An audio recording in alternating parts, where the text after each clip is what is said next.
कभी कभी ऐसा होता है ना कि पढ़ाई पर ध्यान ही नहीं लगता या चीजें याद नहीं रहती। आज हम एक पारंपरिक 30 मिनट की योग दिनचर्या को लेंगे और उसे एक प्रैक्टिकल गाइड में बदलेंगे।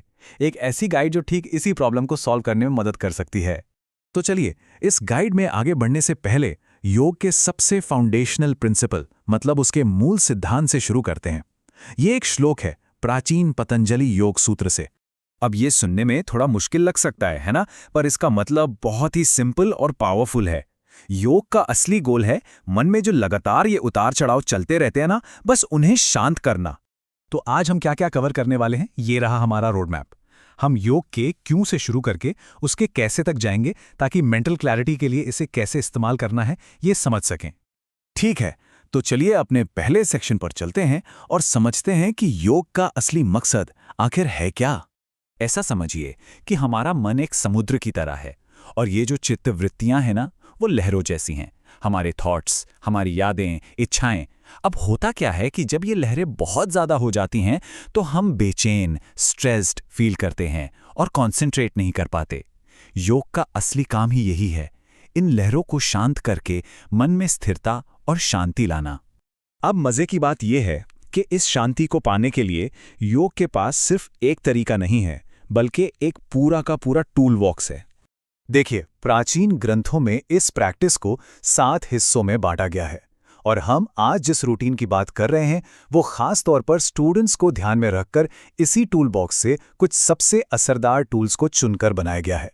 तो चलिए, इस टूल बॉक्स का पहला टूल निकालते हैं, आसन। और हाँ, ये सिर्फ फिजिकल एक्सरसाइज से कहीं ज्यादा है। पतंजलि ने आसन को बहुत खूबसूरती से डिफाइन किया है।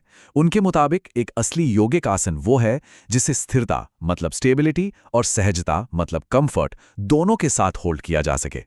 तो एक बहुत ही जरूरी आसन है भुजंग आसन, जिसे कोबरा पोज भी कहते हैं। ये स्पाइनल फ्लेक्सिबिलिटी और एनर्जी के लिए कमाल का है। अब इसे करते कैसे हैं, चलिए देखते हैं।